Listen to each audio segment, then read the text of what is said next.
Kevin, yeah, your name, age, married, occupation, place of residence. Tell me a little bit about yourself, just quickly. My name is Kevin van Heerden. I'm 55 years of age. I have my own air conditioning federation business I have done for the past 26 years. I'm very happily engaged. I've been married twice before. Actually, three times. I married my first wife twice. And then I was married again a couple of years later for 14 years. And I've been single for a while, but I've been very happily engaged for the past 2 years, and I'm ecstatic. Okay, this topic, this interview is on marriage, so we're gonna cover some questions on that. You're not married, obviously now engaged. Are you happy in this engagement of yours? I'm ecstatic, Are brother. you in love with this lady? I finally met someone who accepts me for who I am, who respects me for who I am, and the feelings are reciprocated from both sides. Are you implying that you weren't taken for who you were by your previous marriage to people? No, it's also a catch-22. I believe that when we're younger, we do things to conform. Why did you get married? Was it love or sex? Well, no, definitely wasn't sex. It was. I think everyone gets married because the sex is good. Otherwise, they wouldn't get married. And if they do, they're getting married for the wrong reasons. I got married because it was the right thing to do, and I did love my first wife. That's why I married her a second time. And I tried to make it work, and it didn't. So that's why we went our separate ways. If you could go back and do it all again, would you do the same thing? Would you get married to that first wife of yours again? You know what? I've had this conversation, and this is a true answer. And I think many men should face up to the fact. This is my opinion once again. Having the knowledge that I have now, I would never have divorced my first wife. Because the knowledge that I have now has taught me, it's taught me a whole bunch about life. It's taken me a lot of heartache, a lot of tears, a lot of beers to get to where I am. It really has. And it's been a hard path. But having said that, there's two parts of the story. Having said that, I would not change one single thing. Because where I am right now with this lady that I'm involved with and I'm in love with, man, I wouldn't change one single thing for that. But if you can understand what I'm trying to say to you, having the knowledge that I have now, I would never have divorced my first wife. Are you still in love with your first wife? Were you still? No. We're just very good friends. But if you can understand the concept, I say to you, having the knowledge that I have now, Sean, if I had this knowledge at 55 years of age, when I married my first wife, I was 23 and she was 18. Wow. If I had this knowledge now, I would have been retired many years ago. I would have been a multi-millionaire. But because the amount of money that I've spent on women and divorces and engagements, man, I think the average man goes through the same curve in life, the same life lessons they have to learn, school fees, school fees. But I'm very happy. I wouldn't change one single thing because right now I'm really ecstatically in love. There was a movie, and you talk about this where I'm just sorry, just an ad for the viewers here. I don't want to. The movie was called Peggy Sue Got Married, where she had a choice to go back. She found herself at 45 or 50 married, unhappy with it, and she had a choice to go back and have this information that I think this is the elixir to life is for us to.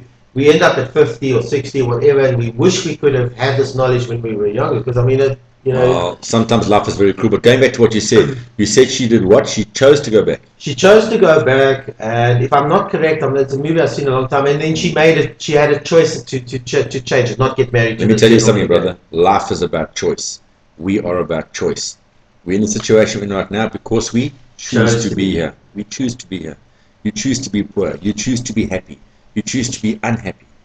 I choose to be in love with life. Let's just ask this question: are humans supposed to marry, or is this tied to religion? Is it something that is it the correct thing to do? I don't know. What is the institution of marriage? There's a whole bunch of questions there, but the first question to tackle that question about the choice of getting married, I just think it's what we've been taught, the way we've been grown up, because our parents are married, we have to get married, and so the whole cycle of life carries on. Okay. Do you believe that is this a man-made thing to get married? Is it a thing that the religion teaches us we need to do, or is it something that we don't have to be? Can people? I mean, how would you feel about throwing out the? Well, let me answer that for you. Did the cavemen get married? There's no evidence of them getting married, to the best of my knowledge. Did the Bushmen get married? Nothing. Not to the best of my knowledge. So, who's made this marriage story? Does it come from the Bible?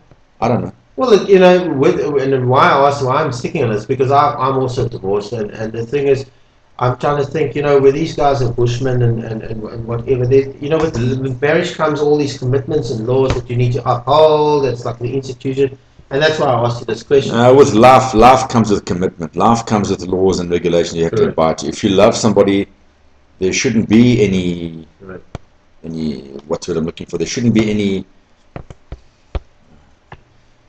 any laws. There should just be respect. If you respect your partner like she respects you, like you're supposed to respect each other, there wouldn't be a need for marriage. Perfect. Well, good answer.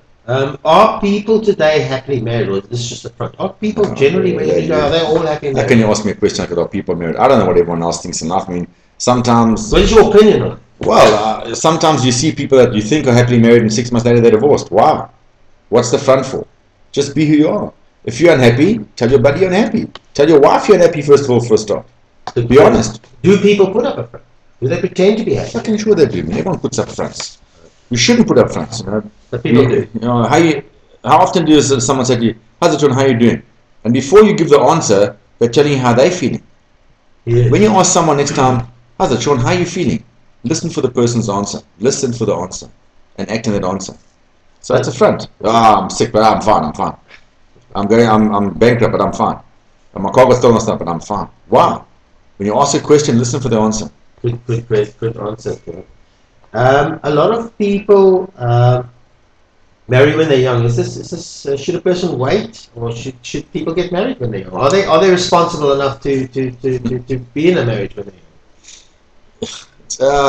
That's also a 2-part question and a 5-part answer.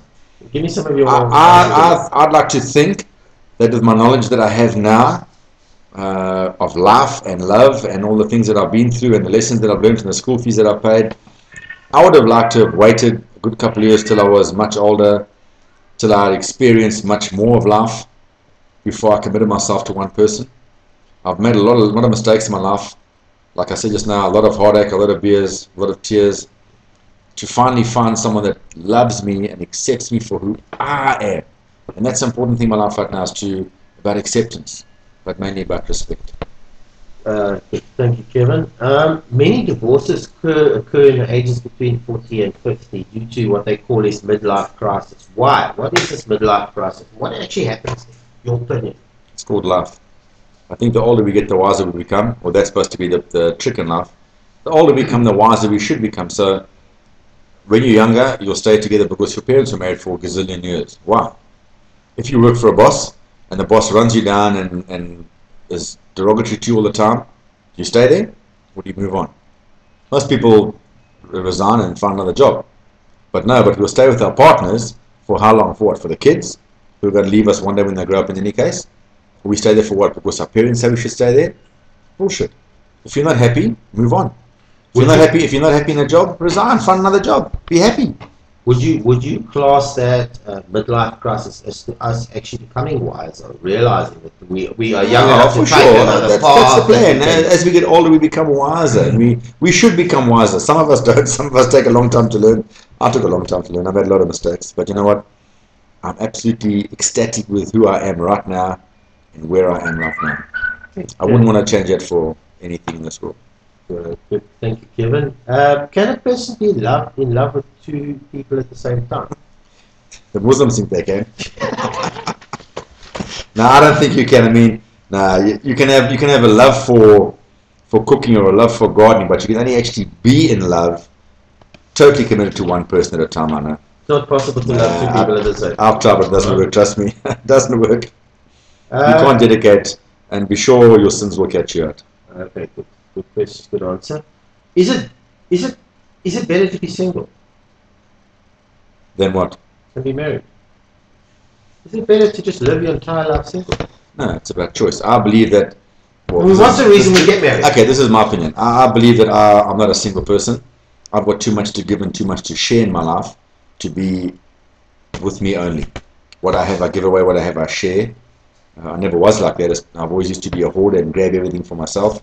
But we learn as we get older that when you move home and you give your stuff away, it's a cleansing of the soul. It's a cleansing of the spirit. You give your stuff away and help people around you. And in life we collect so much stuff. We have such excess baggage and such excess stuff. Look in your cupboard. How many pairs of shoes you got? 30? 20? My fiance got a whole cupboard full of shoes. And he wears one pair of shoes at a time.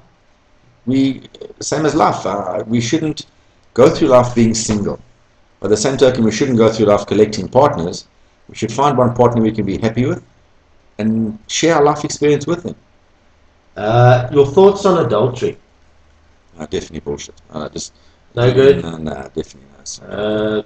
What is the reason for it? Obviously, they're not happy in their marriage, so they want to stay in their marriage, but they don't want to say goodbye to their wives, but they can't do it because they just don't feel up to doing that, so then they don't have love outside. They can't or they won't. They can't or they won't. Sometimes you need to man up, for the sake of a better expression. Man up and face the music and tell your partner, be it male or female, exactly who you are and what you're thinking. And why stay there like the job I told you about earlier on? Why stay and work for a boss when you're not happy? Resign, move on. Is this something that happens in real life, not just in the movies? No, bullshit. Of course it happens in real life. Okay. Any other thoughts on marriage? Anything you'd like to tell the viewers on marriage and how you feel about it and the institution of it? You know what, Chana, the biggest word in my life I've found, and it's taken me a long time to find this, the biggest word in my life is respect. If I have respect for self, first of all, and for everything around me, for the food that I eat, for the clothes that I wear, for the ground that I walk on, for my love of my life, for my partner, if I respect everything around me, everything in my opinion falls into place. The Bible says the three greatest words are love, hope, and respect. Love, hope, and trust, I think it is. But of the greatest, love is supposed to be the greatest. In my opinion, respect is the greatest thing in my life. If you have respect for everything around you, like I say, everything falls into place. The love falls into place. The trust falls into place. The hope falls into place. Everything falls into place if you have that respect for life, but first of all for yourself. You know, I know I've asked you anything else. I'm just curious of an earlier question that you alluded to. Would you say that the reason why so many people are unhappily married and the reason why so many divorces happen, and people then, they don't admit it, sometimes they just live and you never knew if they were happy or not, is it because people didn't find their soulmate, and is it difficult to find somebody that's comparable to you? It's not very difficult. You just got to listen. That's also a hard question to answer, but I think you need to go through life being honest with yourself. And when you find someone that you think you're happy with, you respect them. And if you keep respecting that person and keep giving to that person, you never have to take back anything. I don't know where this bullshit story came from, that marriage and love is a 50-50 thing. Bullshit. Love is a 100 thing. If you give your partner 100%, you never have to take anything because she's giving 100% back. So that's what it's about. Yeah. Thank you, Kevin. Pleasure. You can hit the red button there.